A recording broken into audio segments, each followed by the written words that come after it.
UPI ಈಗ ದೊಡ್ಡ ಸವಾಸ ಬೇಡವೇ ಬೇಡ, ದೊಡ್ಡ ನಮಸ್ಕಾರ ಮಾಡ್ತಾ ಇದ್ದಾರೆ.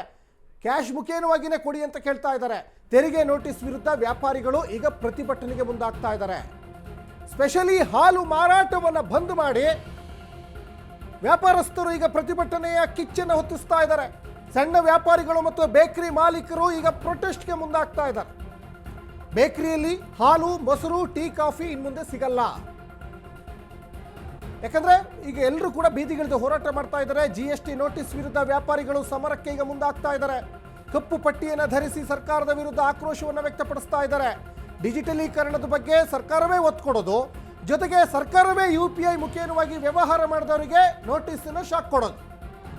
ಹಾಗಾಗಿ ಇವತ್ತು ಹಾಲು ಮಾರಾಟವನ್ನು ಬಂದ್ ಮಾಡಿ ಇವತ್ತು ಕಾಂಡಿಮೆಂಟ್ಸ್ನವರು ಹೋರಾಟಕ್ಕೆ ಮುಂದಾಗ್ತಾ ಇದ್ದಾರೆ. ಸಣ್ಣ ಪುಟ್ಟ ವ್ಯಾಪಾರಿಗಳು, ಬೇಕರಿ ಮಾಲೀಕರು ಈಗ ಪ್ರೊಟೆಸ್ಟ್ಗೆ ಮುಂದಾಗ್ತಾ ಇದ್ದಾರೆ. ಹಾಗಾಗಿ ಬೇಕರಿಯಲ್ಲಿ ಇನ್ನು ಮುಂದೆ ಹಾಲು, ಮೊಸರು, ಟೀ, ಕಾಫಿ ಯಾವುದು ಸಿಗಲ್ಲ. GST ನೋಟಿಸ್ ಒಂದು ಕಡೆ ವ್ಯಾಪಾರಸ್ಥರಿಗೆ ದೊಡ್ಡ ತಲೆನೋವಾಗ್ತಾ ಇದೆ. ವಾರ್ಷಿಕ 40 ಲಕ್ಷ ವ್ಯವಹಾರ ಮಾಡಿದವರಿಗೆ ನೀವು ಟ್ಯಾಕ್ಸ್ ಕಟ್ಟಿ ಅಂತ ಈಗ ರಾಜ್ಯ ವಾಣಿಜ್ಯ ತೆರಿಗೆ ಇಲಾಖೆಯವರು ನೋಟಿಸನ್ನು ಕೊಟ್ಟಿದ್ದಾರೆ. ಇದು ಕೇಂದ್ರ ಸರ್ಕಾರದ ಒಂದು ಹೊಣೆಗಾರಿಕೆ ಅಲ್ಲ, ಇದು ರಾಜ್ಯ ವಾಣಿಜ್ಯ ತೆರಿಗೆ ಇಲಾಖೆಯವರು ಕೊಟ್ಟಿರುವಂತಹ ನೋಟಿಸ್.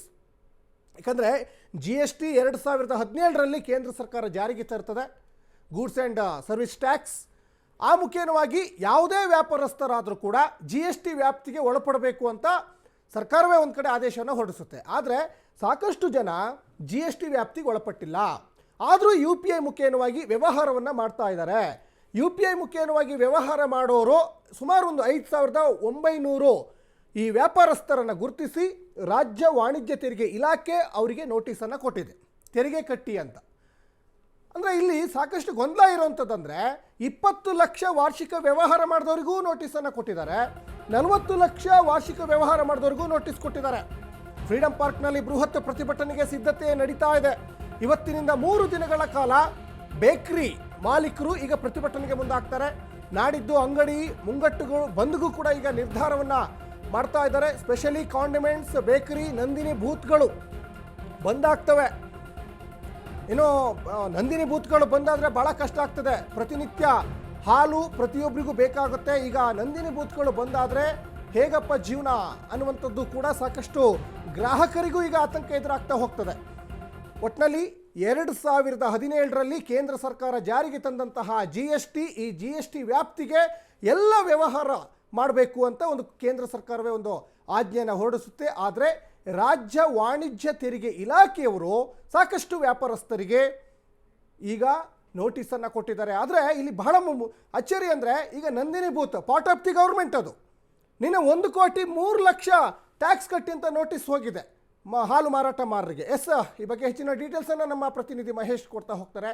ಮಹೇಶ್, ರಾಜ್ಯದಲ್ಲಿ ಸಾಕಷ್ಟು ಈಗ ವ್ಯಾಪಾರಸ್ಥರು ಈಗ ಕಂಗಾಲಾಗಿ ಹೋಗಿರುವಂಥದ್ದು ಅಂದರೆ ಈಗ ವಾಣಿಜ್ಯ ತೆರಿಗೆ ಇಲಾಖೆ ಸಾಕಷ್ಟು ವ್ಯಾಪಾರಸ್ಥರಿಗೆ ನೋಟಿಸನ್ನು ಕೊಟ್ಟಿದೆ. ನಿನ್ನೆ ಕೂಡ ಹಾಲು ಮಾರಾಟ ಮಾಡೋರಿಗೆ ಈಗ 1,03,00,000 ಟ್ಯಾಕ್ಸ್ ಕಟ್ಟಿ ಅಂತ ನೋಟಿಸ್ ಕೊಟ್ಟಿದ್ದಾರೆ.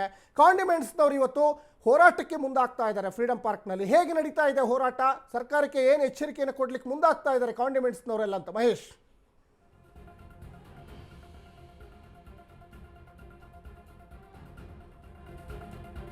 ಸಚಿನ್ ಈಗಾಗಲೇ ನೋಡ್ಬೋದು, ಎಲ್ಲೋ ಒಂದು ಕಡೆ ಕಮರ್ಷಿಯಲ್ ಟ್ಯಾಕ್ಸ್ ಆಫೀಸರ್ ಮಾಡುವಂಥ ಹೆರವಟಿಗೆ ಇವತ್ತು ವರ್ತಕರು ಒಂದು ರೀತಿಯಲ್ಲಿ ಕಷ್ಟ ಅನುಭವಿಸೋಕೆ ಶುರುವಾಗಿರುವಂಥದ್ದು.